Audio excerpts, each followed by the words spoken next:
আজ শুক্রবারের জন্য বিরিয়ানি রান্না করব। তার জন্য গরু মাংস ফ্রিজ থেকে নামালাম, ভিজানো হয়েছে। এখন কিছু দিয়ে বার্গার বানাবো। তার জন্য মশলা মেখে রেস্টে রেখে দেব 2 ঘন্টার জন্য। এখন এক পাশে রান্না করব।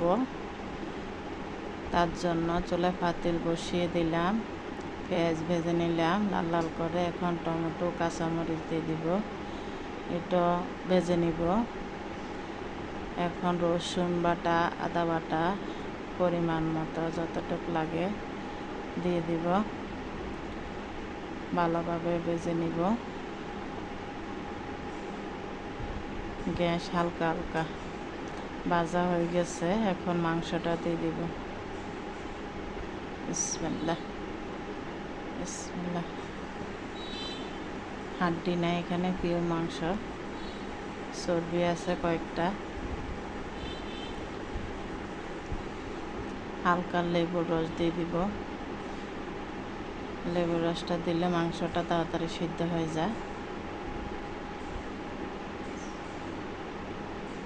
বেশি মশলা দিব না, বিরিয়ানি বেশি মশলা দিলে খাওয়া যায় না।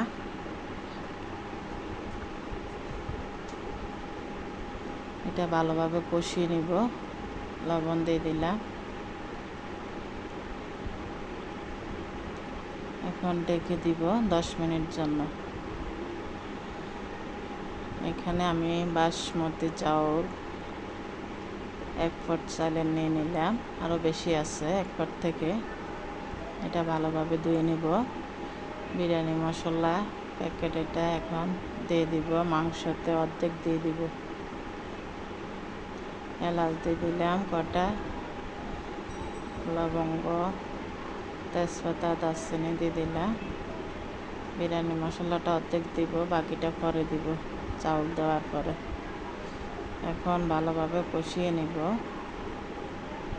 এখানে অন্য আর কোনো মশলা হবে না। এখন 30 মিনিটের জন্য রেস্টে রেখে দিলাম। 30 মিনিট পরে আসলাম, গরম পানি দিয়ে দিলাম, আলু কয়টা দিয়ে দিছি। এখন চাউলটাও দিয়ে দিব, নাড়াচাড়া করে নিব ভালোভাবে। মাংস বেশি হয়ে গেছে চাউলের সাথে।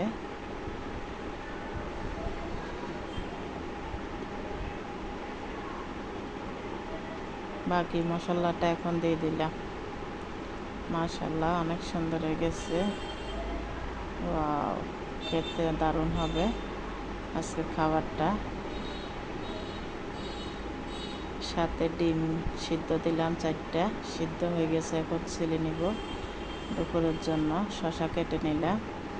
শসাগুলো বাজার থেকে আজকে বড় বড় করে নিয়ে আসলো 3টা। দুপুরের খাবার। আলহামদুলিল্লাহ, শুকরিয়া। আল্লাহ হাফেজ।